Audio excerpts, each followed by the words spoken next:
সাম্প্রতিককালের ছোট্ট একটা ঘটনা শোনায় আপনাদেরকে, আমার হৃদয়ে খুব দাগ কেটেছে। এই জন্য আমি এটা অনেক শোনাচ্ছি, আপনারাও শুনে। আমার মাদ্রাসার এক শিক্ষক একদিন আমাকে ডাক দিয়ে আমার অফিসে বসাইয়া বলে, ভাই একটা ভিডিও দেখে। তার মোবাইল একটা ভিডিও, খেয়াল করেন, কেউ কথা বলছে না। কোন এক আরব দেশের এক টেলিভিশনের প্রোগ্রাম, ভিডিওটা সাক্ষাৎকার নেওয়া হচ্ছে। একটা ছোট্ট বাচ্চা, বয়স বড় জোর 13-14 হবে, অন্ধ। অন্ধ মানে চোখ নষ্ট এরকম না, চোখ একদম লেপটানো, আরবিতে বলে মাতপুক লাগ, একদম লাগা, এরকম চামড়া লাগা। বয়স কত? 13-14 হবে। উপস্থাপক সঞ্চালক জিজ্ঞেস করতেছে, আচ্ছা তোমার যে চোখ গুলো নাই, তুমি কি আল্লাহর কাছে নিয়ামতটা ফেরত চাও? সে ভাবলে সে জবাব দিয়ে দিল যে না, এই নিয়ামত আমি ফেরত চাই না। আমি তো অবাক হয়ে গেছি, কি বোকা নাকি? বলে কি এই নিয়ামত ফেরত চাই, আমার চোখের নিয়ামত? তা আমি তো ভিডিও দেখে অবাক হচ্ছি, কিন্তু যিনি সামনাসামনি বসা, তুমি তো আরো বেশি অবাক হওয়ার কথা, তাই না? তো তিনি অবাক হয়ে জিজ্ঞেস করতেছেন, লিমাজা, আরে কেন তুমি এই নিয়ামত ফেরত চাও না? এটা কেমন কথা? বাচ্চাটার জবাব শুনে বুঝছি বোকা ও না, বোকা আমি। আল্লাহকে হাজির নাজির রেখে বলছি, জবাবটা শুনে আমি তো সাথে সাথে কান্না করি। কি পবিত্র চিন্তায় ছোট্ট বাচ্চা। ওই যে উপস্থাপক সঞ্চালক, তিনি প্রোগ্রামটা পরিচালনা করছেন, তাকে দেখে আমি কান্না শুরু করছি ভিডিওতে। ওইটা দেখে আমি আর নিজের সামলাইতে পারি না। আমি সোজা টয়লেটে ঢুকে গেছি, ভিতরে গিয়েছি, দরজা লাগাইয়া ভিতরে দাঁড়ায় দাঁড়াইয়া অনেকক্ষণ কাঁদছি, অনেকক্ষণ কান্না করে করে চুপ পাতলা হইয়া মুক্ত ধুয়া তারপর বেরোচ্ছে। বাচ্চাটার জবাব কি শুনবেন? আজিব অবস্থা, কি পবিত্র চিন্তা। ওকে যখন জিজ্ঞেস করা হলো, তুমি কি তোমার এই চোখের নিয়ামত ফেরত চাও? বলে না, চাই না। পুঁজি কি বানাইছে দেখেন, এই জন্য বলছি পুঁজি বানাও, একটা বানাইছে, ওরা চাই না। কেন চাও না? এই জন্যে চাই না, যখন হাসরের মাঠে বিচার শুরু হয়ে যাবে, যেন আমি আমার মালিকের সামনে নচে জন হইয়া বৈশা বলতে পারি, আমার যখন হিসাব শুরু হয়ে যাবে, আমি যেন বলতে পারি, আমার মালিক, আমার মালিক, দুনিয়ায় তো তুমি আমার এই চোখ দুইটা দাও নাই, ও মালিক, এই উসিলায় আজকে আমার আঘাতটা একটু ক্ষমায় দেওয়া যায় না মালিক?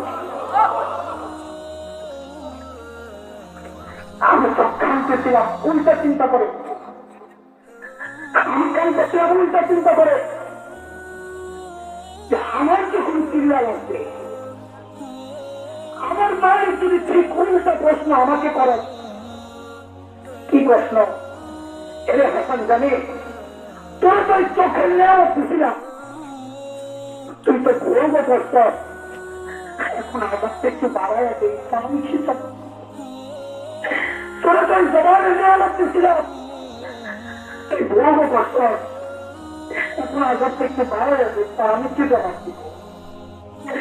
জবাব তুমি কি জবাব দিবা? ও বাবা, আপনি কি জবাব দিবেন? বোন, তুমি কি জবাব দিবা? বলো, কার কি পুঁজি আছে? বলে কে নিয়ে তোমাদের মালিকের সামনে বলে, পুঁজি তো আছে, পুঁজিতে নাই তা না, পুঁজি তো আছে, পুঁজি আছে।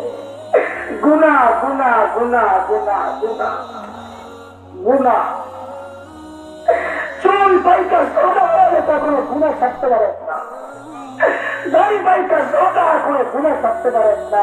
আপনি ছাড়বেন কবে? জিজ্ঞেস করতেছি, গুণা ছাড়বেন কবে?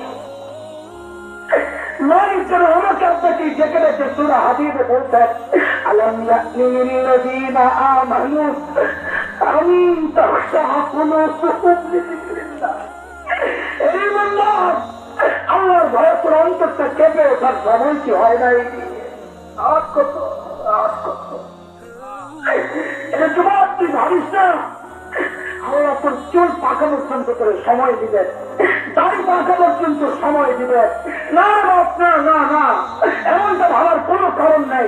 কত বাবাকে দেখলাম সন্তানের নাচকা দুনিয়া দেখতেছি,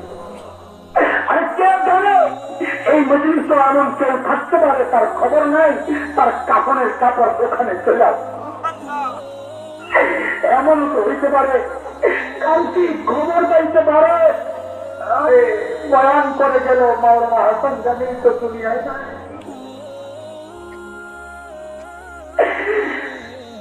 আরে কার নামগুলি করতে পারছো চিন্তা করতো। ওই মালিকের তিনি আমাদেরকে এত ভালোবাসে, মালিক চাইলে মোবাইলে পড়ে থাকো, মালিক চাইলে মোবাইলে পড়ে থাকো তুমি, যে মালিক এত এত ভালোবাসে। আরে কত ভালোবাসেন, হ্যাঁ কত ভালোবাসেন, একটু চিন্তা করে দেখছো আমি আর তুমি যখন গুনাহ করি দরজা জানালা আটকায়া, আরে ওই গুনাহ চলতেছে, গুনাহ অবস্থায় আমার মালিক দরজার নিচে দিয়া বাতাসের অক্সিজেন পাঠায় এবং আমি মরে যেন না যাই।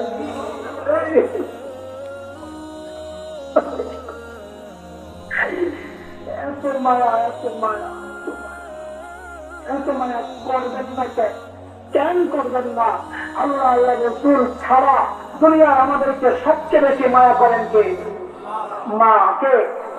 আরে মার কোনটা কত মায়া, এটা আমি তো বলতে পারবো না, এটা মা জানেন আর মাকে দিয়ে আল্লাহ বানাইছেন, ওই আল্লাহ জানেন।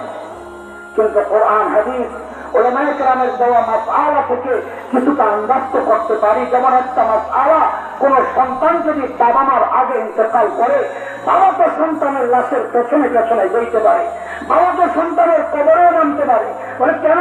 বাবার কলিজায় মায়া নাই? বলে আছে। বাবাও চিৎকার করে করে কানবে, কিন্তু বাবাকে আল্লাহ ওই শক্তি দিচ্ছেন সন্তানকে দাফন করে বাবা উপরে ওঠার ক্ষমতা রাখেন। কিন্তু মায়ের জন্য সন্তানের লাশের পেছনে যাওয়া চলবে না, মায়ের জন্য সন্তানের কবরে নামা চলবে না। কেন? দুনিয়ায় এমন কোন মা নেই যে সন্তানকে দাফন করা কবরে রাখা নিজে সুস্থ অবস্থায় উপরে উঠবে, এমন কোন মা নাই নিজের লাশ হয়ে সন্তানের সাথে শুয়ে পড়বে। আচ্ছা একটু বলেন তো, মার কোন জায়গা তো মায়া কেন? মা আমার চোখ বানাইছে, বলে মা আমার নাক বানাইছে, হাত পা কিচ্ছু বানাইছে? কিচ্ছু বানান নেই। কয়েকদিন ভাড়াটিয়ার মতো পেটে ধারণ করেছেন, লালন করেছেন, তাতেই মার কোন যায় এত মায়া। তাইলে সেই মালিক আমার চোখ বানাইছে, ওই মালিকের কত মায়া। যে মালিক আমার হাত পা বানাইছেন, ওই মালিকের কত মায়া। যে মালিক আমাকে এত এত নিয়ামত দিয়ে বাঁচায় রাখছেন, ওই মালিকের কত মায়া। ওই মালিকের নাফরমানি আর কত কাল চলবে মুসলমান? যুবক, আমার কথাগুলো যদি তোর হৃদয়ে কাজ না করে ভাই, তা আমি বলি কি, তুই আমার কাছে আয়, আমার কাছে আয়, তুই আমার কাছে আয়, তোর পা গুলা দে, আমি তোর পা গুলা ধইরা সারা রাত বসে থাকি, তুই গুনাহ ছাড়বে। বাবা গুনাহ ছাড়বে,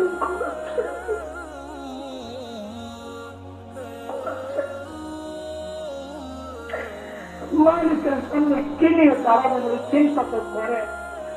আমার আম্মা জান আয়েশা রাদিয়াল্লাহু আনহা জান্নাতের সুসংবাদ পাওয়া, অথচ কাঁদতেন কাঁদতেন কাঁদতেন আর বলতেন, ইয়া লাইতানি কুনতু নাসিয়ান মানসিয়া, আমি যদি নিঃশেষ হয়ে যাইতাম।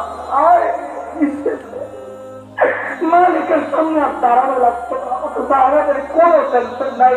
আরে এমন চিন্তার কথা তো আমার মতো জালিমের। আমি তো মোটেই অধিকাংশের চেহারার দিকে তাকাইলে মনে হয় না মানুষ তারা আখিরাতের ভয় আছে। কেমন ভয় আমি জিজ্ঞেস করতে চাই।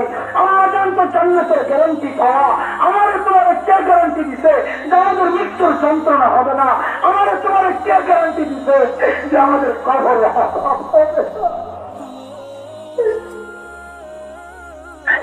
কোন গ্যারান্টি পাই এইভাবে চলতেছি?